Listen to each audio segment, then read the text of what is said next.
नमस्कार दोस्तों, good evening. RB education में आपका स्वागत करते हैं। चैनल आपके लिए लेके आए हैं एक छोटी सी कहानी। अगर आपको अच्छा लगे तो लाइक करिए, सब्सक्राइब करिए और शेयर करिए। तो आज के मुख्य चैप्टर का नाम है कर्तव्य पालन। जैसा कि आप लोगों को दिखता होगा, यहाँ पे लिखा है कर्तव्य पालन।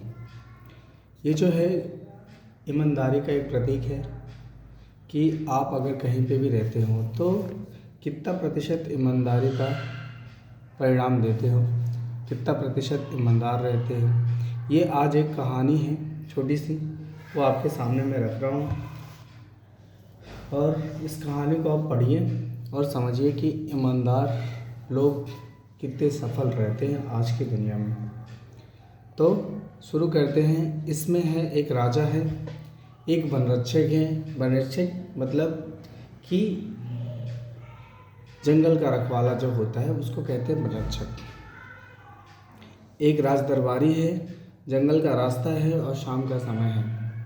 राजा शिकार करते करते जंगल में शाम का समय हो जाता है और राजा रास्ता भटक जाता है। इस कहानी में यही छोटा सा पात्र हैं 3-4 और इसके बदले ईमानदारी का प्रतीक दिखेगा इस कहानी में आपको। तो मुझे आशा नहीं विश्वास है कि आपको कहानी अच्छी लगेगी। तो शुरू करते हैं। जब राजा अपने जंगल में आता है शिकार करने के लिए और फंस जाता है वहाँ पे, तो वहाँ का एक वनरक्षक होता है जो जंगल का रखवाला होता है। उन दोनों के बीच में वार्तालाप होता है और दोनों की लास्ट में जाकर खूब प्रशंसा होती है। अब देखते हैं, चलते हैं कहानी पे। राजा एकाएक पहुंचकर, यह तो किसी के घर का रास्ता है। राजा खुद ही सोच रहा है, यह तो किसी के घर का रास्ता है, यह सबके लिए खुला नहीं हो सकता है। खड़े खड़े होठों पर उंगली रखकर, ऐसे कुछ लोग होते हैं जो सोचते रहते हैं कि शायद ये तो रास्ता ज्ञान स्थली की तरफ जाता है, या ये रास्ता सुठालिया की तरफ जाता है, या ये किसी के घर का हो सकता है। मतलब कुछ लोग होते हैं ऐसे सोची प्रभाव किए, वो सोचते रहते हैं कुछ भी चीज़ें। मैं राजा हूँ, वो खुद सोच रहा है कि मैं राजा हूँ। आश्चर्य है, अंधेरा मेरी कुछ भी परवाह नहीं करता। मतलब आश्चर्य की बात यह है कि अंधेरा मेरी कुछ भी परवाह नहीं करता। मैं राजा हूँ ना, वह बढ़ता ही आ रहा है। मतलब वो अपना टाइम बढ़ता ही आ रहा है, मतलब शाम और करता ही जा रहा है, रात करते ही जा रहा है। मामूली आदमी की तरह मैं भी भूल और भटक सकता हूँ। पूर्व पश्चिम उत्तर दक्षिण भी मेरा आतंक मानती थी। इस समय सब चुप हैं। दरबार में बढ़कर बातें करने वाली मेरी बुद्धि इस समय नहीं बता सकती कि मैं किधर जाऊं। बताओ, राजा इतना बड़ा है जो दरबार में इतने सारा बुद्धि विवेक का प्रयोग करके लोगों को न्याय देता है, आज उसकी बुद्धि काम ही नहीं कर रही है कि वो किधर जाएगा। इस समय तो किसी भिखमंगे का कुत्ता भी मुझे भूख सकता है। बताओ, कितनी दयनीय स्थिति आ गई है कि इस समय कोई भिखमंगा का कुत्ता भी होगा तो मेरे ऊपर भौंकेगा, और भिखमंगा मिले तो मुझे सलाम भी ना करे। अगर बाय द वे अगर भिखमंगा मिल गया तो मुझे सलाम भी नहीं ठोकेगा कि हाँ ये तो राजा साहब हैं, इनको सलाम कर दो, ऐसा नहीं ठोकेगा। तो मुझे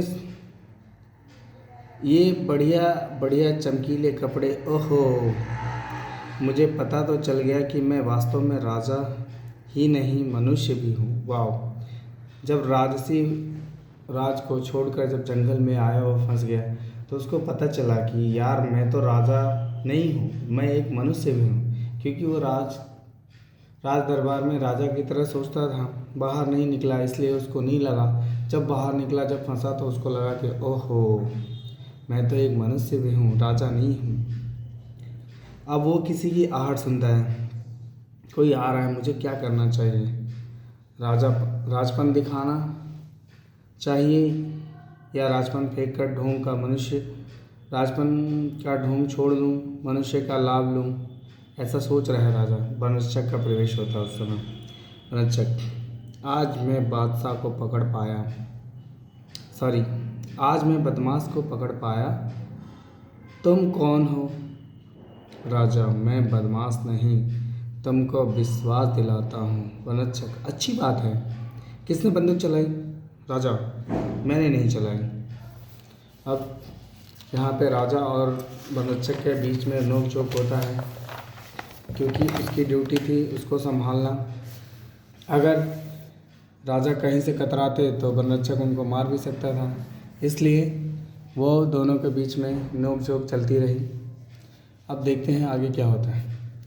बनरक्षक तिरस्कार स्वर में, यानी ऊंचे स्वर में, एकदम कड़वे स्वर में बोलता है, तुम झूठ बोलते हो? राजा मन में, झूठ बोलता हूँ? वो अपने मन में सोच रहा है, झूठ बोलता हूँ? कैसे दुख की बात है कि मैं एक राजा होकर अपराधी की तरह सुन रहा हूँ। उसको थोड़ा घमंड आ गया कि मैं राजा होकर अपराधी की तरह सुन रहा हूँ और ये मेरे को डांट रहा है। प्रकट, तुम मेरी बात का विश्वास करो भाई, मैंने बंदूक नहीं चलाई। यानी प्रकट का मतलब कि वो तुरंत बोलता है, अरे भाई साहब, तुम मेरी बात का विश्वास करो, मैंने बंदूक नहीं चलाई। बनरक्षक, अच्छा अच्छा, इधर आओ, तुमने राजा के एक हिरन को गोली मारी है। वो बोलता है, अच्छा अच्छा, तुमने तो एक राजा के हिरन को गोली मारी है? अच्छा, क्या नहीं मारी? राजा, नहीं, सचमुच नहीं मारी, मैं खुद राजा का बहुत सम्मान करता हूँ। मैंने भी गोली की आवाज़ सुनी है, मुझे भय है कि कुछ चोर या डाकू जंगल में छुपे हुए हैं। राजा भी उससे बोल रहा है कि मुझे भय लग रहा है कि यहाँ पे कोई चोर या डाकू जंगल में छुपा हुआ है। बनरक्षक, मुझे यकीन नहीं, खैर तुम कौन हो और तुम्हारा नाम क्या है? राजा गंभीर होकर, मेरा नाम। बनरक्षक, हाँ हाँ, तुम्हारा नाम कोई तो होगा, क्या नहीं है? तुम कहाँ रहते हो और क्या करते हो? ये बनरक्षक ने पूछा। राजा, इन प्रश्नों का उत्तर देने में मुझे कोई अभ्यास नहीं है। राजा ने बोला कि ये जो ऐसा प्रश्न कर रहे हो ना, ये देने के लिए मेरे पास इतना वो अभ्यास नहीं किया है कि हाँ, जैसा तुम प्रश्न पूछ रहे हो वैसा मैं आंसर दे दूँ। ठीक है, इस पे बहस चल रही है दोनों के। अब देखते हैं। बनरक्षक, हो सकता है, पर ये ही प्रश्न है जिनके उत्तर देने में सच्चे आदमी को डर नहीं लगता। खैर, अगर तुम अपने बारे में कोई सफाई उत्तर नहीं देना चाहते हो तो मत दो, मगर तुम जाना कहाँ चाहते हो? चलो मैं तुमको बाहर निकालूँ आऊँ। मतलब बनरक्षक बोलता है कि चलो ठीक है, आप अपना परिचय नहीं दे रहे हो तो कोई बात नहीं, लेकिन ये तो बताओ कि आप जाना कहाँ चाहते हो। अगर आप जहाँ जाना चाहते हो बताओ, मैं आपको वहाँ तक छोड़ाऊँ, क्योंकि ये रास्ता आपके से परे है, इसलिए मैं आपको उस रास्ते तक पहुँचाऊँ जहाँ आप जाना चाहते हो। राजा चक्षुबद्ध होकर, तुम किस अधिकार से? राजा उसने बोला, चक्षुबद्ध मीन्स होता है कि मतलब थोड़ा सा ईर्ष्या करके, अरे यार तुम किस अधिकार से ये पूछ रहे हो कि मैं कहाँ जाना चाहता हूँ? बनरक्षक जोश के साथ, मैं राजा का बनरक्षक पिंडारिक हूँ, इस अधिकार से। राजा गौर से देखकर उसे गौर से देखता है और बोलता है, पिंडारिक? उसको लगता है कि राजा बहुत बड़ा क्षेत्र है भाई, अब वो राजा है, उसको कैसे पता चलेगा कि ये पिंडारिक है और ये सेनापति है, ये हमारे राज्य का माली है, ये मतलब बहुत सारे ऐसे बड़ा राज्य है, तो उसमें कैसे पता चलेगा? तो वो थोड़ा उसको गौर से देखता है। बनरक्षक अकड़ के साथ, जी हाँ, मतलब अकड़ मीन्स होता है कि वो राजा का पिंडारिक है, मतलब राजा का सेवक है, तो भाई अब कोई भी क्वेश्चन पूछता है तो जाहिर सी बात है उसका जवाब अच्छे से देगा, अकड़ के साथ, यस, घमंड के साथ, यस यस, जी हाँ, यस यस, पुंडारिक। किसी आदमी को जिस पर मुझे शक होता है, यानी वो पूछ रहा है, वो बोल रहा है कि कोई आदमी है और जिस पर मुझे शक हो रहा है, और जब तक वो अपना परिचय जितना तुमने दिया है उसमें अधिक नहीं दे पाता, मैं इस रास्ते नहीं जाने देता हूँ। वो बोल रहा है कि आपने जो प्रश्न का उत्तर दिया है ना, जो मैंने पूछा आपने जितना प्रश्न का उत्तर दिया है, अगर उस उतना से भी नहीं देता तो मैं उसको इस रास्ते से नहीं जाने देता हूँ। राजा, अच्छी बात है भाई, मुझे बड़ी खुशी है कि मेरी तरह तुम भी एक राजा के अच्छे अफसर हो। अगर तुम विश्वास करो, वो कुछ सोचता है और बोलता है कि अगर तुम विश्वास करो तो आप भी एक मेरी तरह एक राजा के अच्छे से अफसर हो। वनरचक, नहीं, तुम विश्वास के पात्र नहीं हो। वो क्योंकि परिचय अपना नहीं बताता है, इसलिए उसको लगता है कि ये विश्वास के पात्र नहीं है। राजा, मैं एक राजा फिर बोलता है, मैं राजा का एक अफसर हूँ। मैं राजा के साथ इस जंगल में शिकार खेलने आया था और यहाँ रह भूल गया हूँ। यहाँ राह भूल गया हूँ। जंगल में मुझे रात हो गई है और मैं घर में बहुत दूर पड़ गया हूँ। बनरक्षक, इसमें सच्चाई की कमी है। अगर तुम शिकार निकले थे तो तुम्हारा घोड़ा कहाँ है? देखना बनरक्षक कैसा क्वेश्चन पूछता है कि अगर तुमने शिकार पे निकले तो तुम्हारा घोड़ा कहाँ है? बोला राजा, घोड़ा। राजा ने तुरंत जवाब दिया, राजा जो है घोड़ा जो है वो थक कर गिर गया है, मैंने उसे छोड़ दिया है। अच्छा। बनरक्षक, यदि मैं तुम्हारी बात विश्वास ना करूं तो? बनरक्षक बोलता है, अगर मान लो मैं तुम्हारी बात विश्वास ना करूं तो? राजा, मैं झूठ नहीं बोलता, भले आदमी। उसको बोल रहा है, भले आदमी, मैं झूठ नहीं बोलता। तो फिर राजा क्या बोलता है? बनरक्षक बोलता है, वाह वाह वाह, दरबार में रहते हो और झूठ नहीं बोलते। राजा, खैर तुम जैसा समझो, मगर मैं झूठ नहीं बोल रहा हूँ। यह मैं तुमको विश्वास दिलाता हूँ, यदि तुम कभी राजधानी आओगे तो मैं तुमको सिखा दूंगा कि झूठ नहीं बोल रहा हूँ।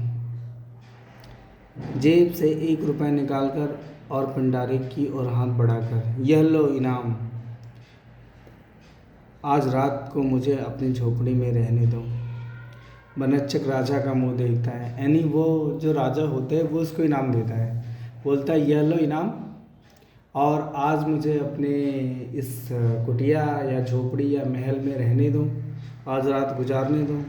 यदि यह कम हो तो तुम्हें सवेरे तुम जो कहोगे वही तुमको दूंगा और खुश कर दूंगा। किससे बोलता है? राजा बनरक्षक से। अब बनरक्षक जोर से हंसा, ओह हो, अब मैंने माना कि तुम दरबारी हो।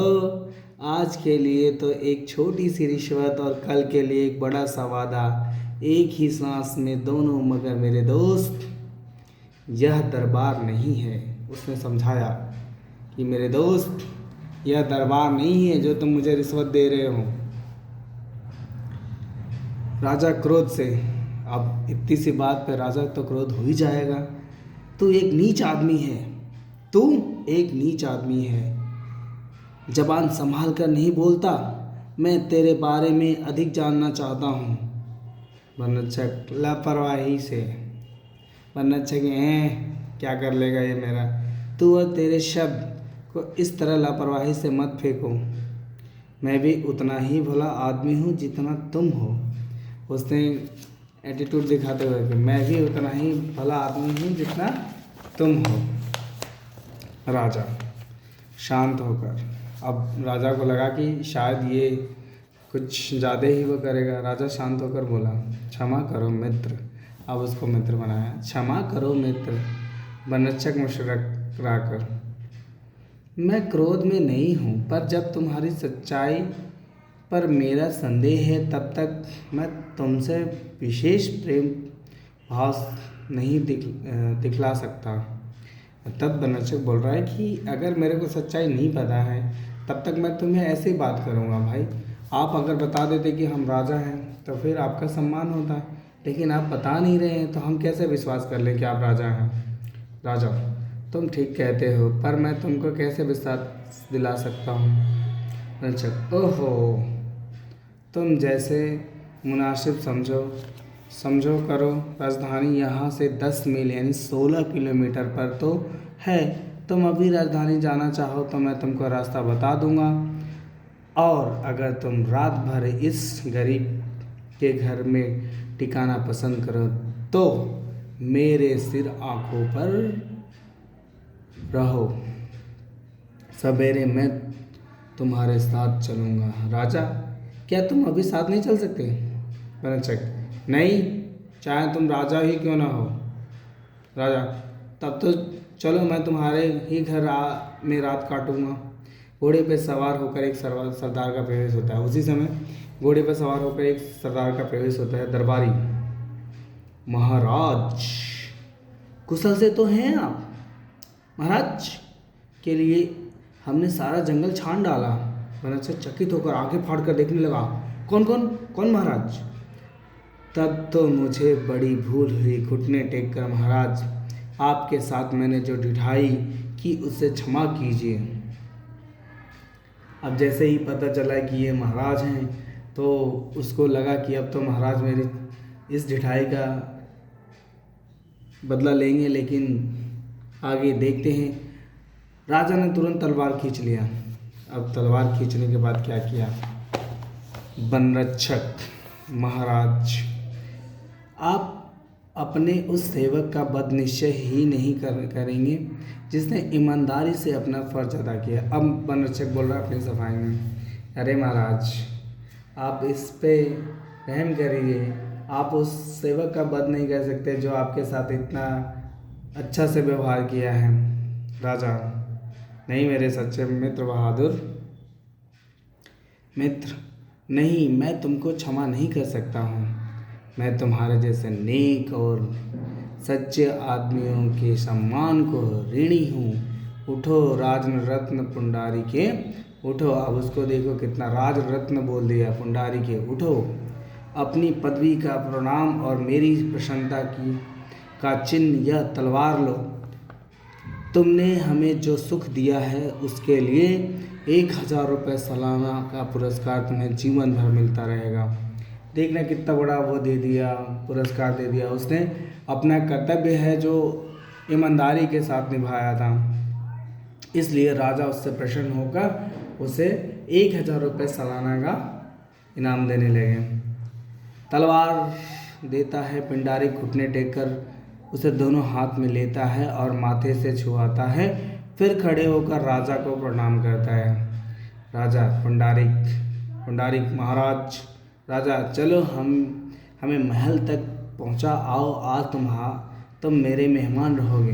पुंडारिक प्रसन्न होकर सिर झुकाकर, जो हुक्म महाराज। राज सरदार के घोड़े पर सवार होकर चलता है और उसके आगे पुंडारिक रास्ता दिखाता चलता है, सरदार जी के पीछे जाता है। यानी ये कहानी यहीं पे ख़त्म होती है। बच्चों, कैसा लगा आपको ये कहानी? लाइक करिए, कमेंट करिए और शेयर करिए।